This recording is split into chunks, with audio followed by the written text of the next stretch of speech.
On va parler de Superman.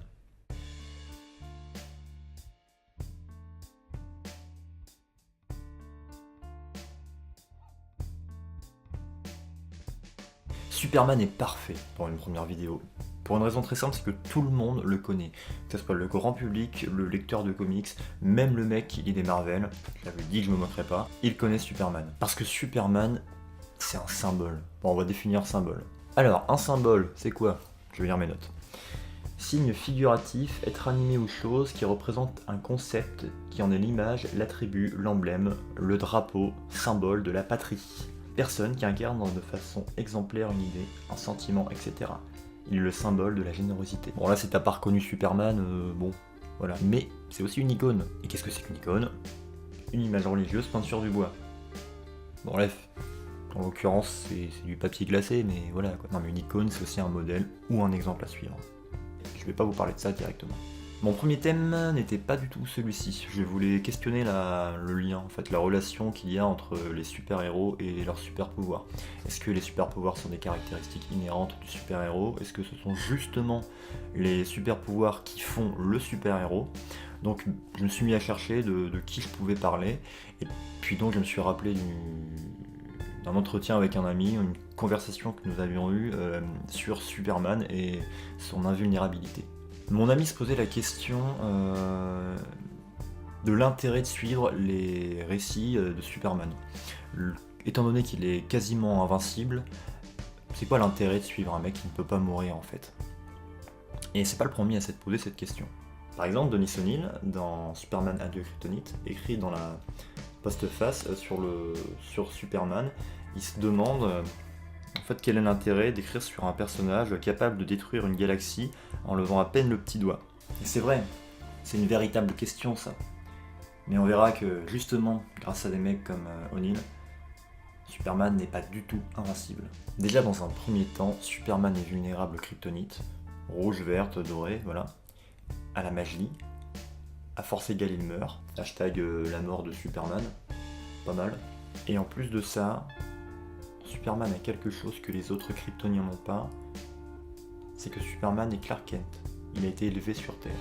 Mais maintenant, revenons à la question que je m'étais posée initialement, est-ce les super pouvoirs qui font le super-héros? Autrement dit, est-il un héros à cause de ses super pouvoirs ou parce qu'il est Clark Kent? Ça nous l'avons déjà dit tout à l'heure, mais le personnage de Superman est à la fois un symbole et une icône, à l'image de ce qu'il est pour les habitants de Metropolis, dans l'histoire de Superman.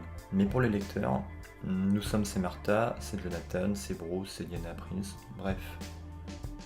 Le fait que nous lisions ces histoires, nous rentrons dans son intimité et nous savons qui il est. Nous savons qu'il est ce jeune immigré de la planète Krypton, dont le vaisseau s'est écrasé sur Terre, qui a été recueilli par des fermiers et élevé justement par des personnes ayant certaines valeurs. Ce qui va donc se voir dans sa façon d'être un super-héros. Superman ne nous apparaît plus comme étant ce dieu sur Terre, comme étant ce symbole, cette icône, mais comme étant l'être humain qu'il essaye d'être, comme le simple garçon de campagne, élevé dans une ferme, qui veut juste avoir la paix. Et là tu vas me dire, oui mais ça n'empêche pas, il reste invulnérable, ça reste Superman. Oui, mais le fait qu'il ait été élevé par Jonathan et Martha Kent, ça change sur sa façon d'être un super-héros. Et ça change aussi sa personnalité. S'il était tombé en Ukraine par exemple, bah, ça serait pas la même chose. Et justement, parce que les débuts de Superman, les origines de Superman se trouvent dans le Kansas, bah ça le rend vulnérable. Il n'est pas un kryptonien, il est un terrien, tout simplement. Quelqu'un qui essaye de vivre normalement, qui veut avoir une femme, des enfants. C'est pas pour rien que Superman pète un câble dans Injustice, qui finit par tuer le Joker et qui crée la guerre qu'on connaît. Parce que justement, Superman est fragile. Superman ne sait pas comment faire, ne sait pas quoi faire. Il a été élevé dans une ferme en paix. Bon, il y a eu 2-3 soucis, mais voilà, il a été en paix. Le monde qui s'offre à lui est trop gros. Il doit sauver quelque chose, mais c'est un trop gros fardeau pour lui. Et Superman est extrêmement fragile.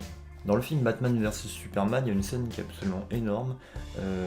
C'est au moment où Clark Kent appelle sa mère parce qu'il va pas bien, tout simplement. Et il lui dit allô, alors ça, Martha fait mais qu'est-ce qui se passe? Et lui il fait juste hey, c'est juste un gamin à ce moment-là, c'est un gamin qui veut parler à sa mère parce qu'il est apeuré, Et c'est ça le problème de Clark Kent, c'est qu'il a peur. Superman est fragile, pardon. Clark Kent est fragile. Mais bon, comme Clark Kent est Superman, on peut en déduire que Superman est fragile. Bon alors là je sais ce que tu vas me dire. Tu vas me dire, oui mais bon, ce n'est que ta représentation de Superman, ce n'est pas la vérité. Et tu auras totalement raison, je ne prétends pas détenir la vérité. Je te parle juste de ma représentation de Superman. Je pense qu'il y a une infinité de façons de se représenter ce super-héros. Et d'ailleurs, je te conseille, à ce sujet, de lire l'excellent C'est un oiseau de Steven T. Seagal et Teddy Christiansen. Pardon si j'ai écorché les noms, excusez-moi. Bon, maintenant que je me suis fait beaucoup d'amis en disant que Superman était un fragile, je vais pouvoir conclure cette vidéo. Superman est un super-héros, mais pas à cause de ses super-pouvoirs. Pas uniquement à cause de ses super-pouvoirs. Ce qui fait le super-héros, c'est aussi sa personnalité, sa façon d'être. Parce que si on prend le cas du Général Zod, un des plus grands ennemis de Superman, on se rend compte que les super-pouvoirs ne font pas le super-héros. Zod a les mêmes pouvoirs que Clark, mais c'est plutôt un sacré méchant vilain, si vous voulez. Là j'ai pris le cas de Superman, mais j'aurais très bien pu prendre le cas d'Hal Jordan, par exemple. Hal Jordan c'est un très très bon exemple. Est-ce que c'est l'anneau qui fait de lui un super-héros? Ça fait de lui un Green Lantern, certes, mais l'anneau l'a choisi. Le cas d'Hal Jordan est nettement plus intéressant, j'aurais peut-être dû m'intéresser à lui. Mais bon, tant pis, j'ai pris Superman, c'est comme ça. Bon, et là tu te dis, t'as parlé de Superman, t'as parlé d'Hal Jordan, t'as pas parlé de Wonder Woman, sexiste, mais t'as pas parlé de Batman. Bah oui, mais est-ce que Batman est un super-héros? Voilà, je vais conclure ma vidéo, pour de bon, en vous conseillant d'aller voir la chaîne V pour Valentin. Donc le mec, vous devez le connaître, il fait partie des comics.fr. Vous allez voir la vidéo Le voilà de quoi je te parle numéro 6, pourquoi Superman est nécessaire. Bon, il traite Superman bien mieux que je ne l'ai fait maintenant. Surtout, il y a un truc très intéressant, il dit que la question de Superman, la question de la vulnérabilité de Superman, ou de comment traiter Superman dépend vraiment des scénaristes. Et ça pose une autre question, à qui appartiennent les super-héros? Aux scénaristes? À nous, les lecteurs? Aux maisons d'édition? Au grand public? À qui? Je te conseille d'aller voir une vidéo des comics.fr, ils en parlent. En tout cas nous, on le fera un jour, on en parlera ici, ça sera un thème que je mettrai sur ma chaîne. Voilà, la vidéo est officiellement terminée. Je t'invite à faire ce que tu veux. Sans déconner, fais ce que tu veux. Bisous.